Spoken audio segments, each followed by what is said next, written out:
Vítejte na akci Big BMW Classic 2024.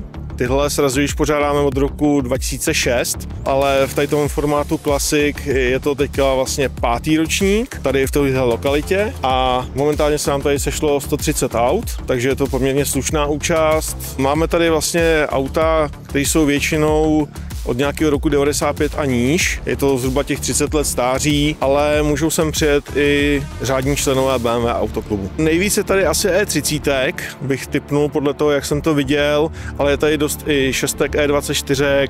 Já mám hodně rád E9, takže je tady třeba jedna hezká zelená, potom nějaký modrý tady byly, jedna tady je, jedna tady byla, takže asi tady ty starší auta, jako no.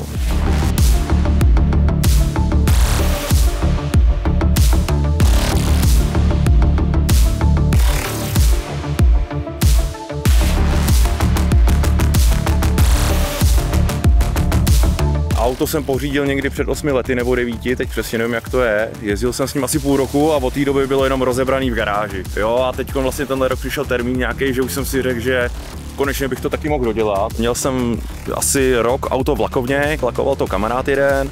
Slíbil mi to, že to bude za měsíc hotový, jenomže s těma lakírínkama je to vždycky takový složitější, takže se čekalo na to, ale za mě se to teda vyplatilo to čekání. Plus ještě předtím jsem vezl sedačky vlastně Čalovníkovi, panu Svojtkovi, který vlastně ty sedačky celý úplně rozřezal, předělal je, potáhnul to vlastně koženkou, není to kůže, je to jako nejlepší koženka údajně, co by měla být. Motor se tenkrát přitáhl z Německa z E36, vyndal se z toho vlastně celý kompletní a postavil se vlastně do té E30. Původně vlastně auto bylo M40, 1.8, ale za mě ty M50 tenkrát jako byly takový jako in, tak se to vlastně do toho zastavilo, aby to trošku jelo, aby to fungovalo. No a mezi tím nějak byl takový plán, že jsem vždycky chtěl něco jako upravit ten motor trošku, tak se koupilo vlastně to sání od toho Bilasu, pak se už jenom laborovalo. BMW, protože kdysi, když jsem nějak začínal, tak za mě vždycky zadohrav, protože jako to driftuje, hrabe to, pálí to gumy, tak to byl takový jako proto jako BMW, no. Buď Mercedes, Bavorák nebo to, tak ten Bavorák vyhrál tenkrát.